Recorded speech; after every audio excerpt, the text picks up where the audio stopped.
Жана дагы бир ысымдарынын бири бул Фатиха сүрөсүнүн тусамма бир руqya.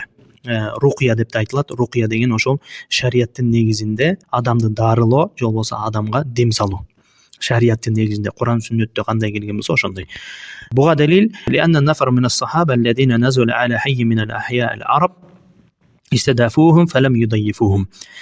Буга далил дейт, сахабалардын канча бир топ пайгамбар саллаллаху алейхи вассалам учурунда ошол арабтардын бир айылдарынын биринде ошол жактан өтүп бараткан болот дагы, андан кийин түн болуп калган болот. Андан кийин ошол жерден бир айылды көрүп ошол жерге түнөйлү дегенде фалам юдайифухум, аларды баягы айылдарына түнөтпөй койшот.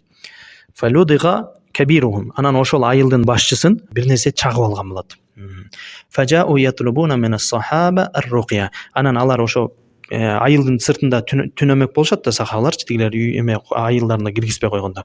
Анан кайра сахабаларга келет дагы баягы руqya кылып бергиле, биздин башчыбыз ушинтип ооруп калды деп келет. Факала ас-сахаба иннана нурqi валакинна убидум ан tudayifuna фала нурqi илля bij'лин. Алар айтат, биз башчыңарга руqya кылып беребиз, бизди түнөтөсүңөр, андан кийин bij'лин акысына руqya кылабыз дейт да, акысына. Яни би ажр. Фашаррату лахум qati'an min al-ghanam. Андан кийин тигилер макул болгондо, анан сахабалар айтат дагы, бизге бир нече гонам qati'an деген ошол бир нече канча бир кой бересиңер дейт да. Факара алейхи суратул Фатиха, ага суратул Фатиханы окушат дагы, башка риваяттарда 7 жолу окуду деп келет.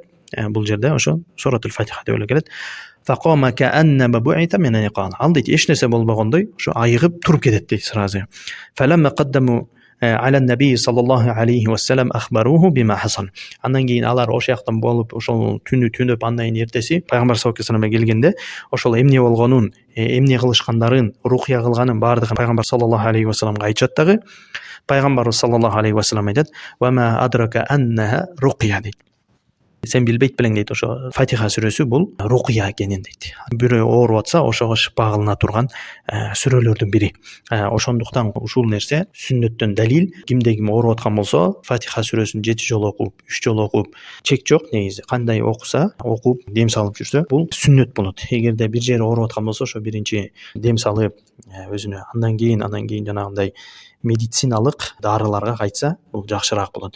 Дароо эле медициналык дарыларга кайтпай, биринчи шарият менен өзүнө дем салып, андан кийин шифасы болсо болду. Эгерде эми биринчи ошол өзү себепчи болот, руqya кылгандан кийин дуа кылат Аллахка кайрылып, ошол ооруп аткан жеринен өзүн айыктыруусун, андан кийин себебин кылат. Ал эми шифа берүүчү бул Аллах Таала. Эгерде айыккан болсо айыгат, эгерде ал дагы болбой, руqya болбой аткан болсо, андан кийин медициналык дары-дармектерге кайтып, ошолорду колдонот. Аларды дагы себеп катары кылат, аларды айыктырат дебейт, просто себеп. Таваккул Аллахка болот. Айыктыруучу Аллах, дары-дармек, руqya жана дем салуучу дагы бул жөн эле себептерден. Андан кийин ушул жерден дагы айта кете турган нерсе, адам өзү өзүнө руqya кылган жакшы. Эмнеге? Анткени адам өзүнүн акыбалын өзү билет, канчалык деңгээлде ооруп атканын. Качан ошол руqya кылып бүткөндөн кийин дагы, ошо кылып атканда дагы Аллах Таала көрүүчү да, билүүчү дагы. Пендесин билип турат канчалык кыйналып атканын. Ошол руqya кылып атканда дагы өзү ооруп аткан инсандын, кыйналып аткан инсандын дуасы дагы кабыл болот. Бул мустажаба, дуа мустажаба деп коет, баягы дуа кабыл болуучу адамдардын дуаларынын катарына кирет. Пенде качан кыйналып атканда дуа кылса, биизнилла Аллахтын уруксаты менен баягы дуа кабыл болот.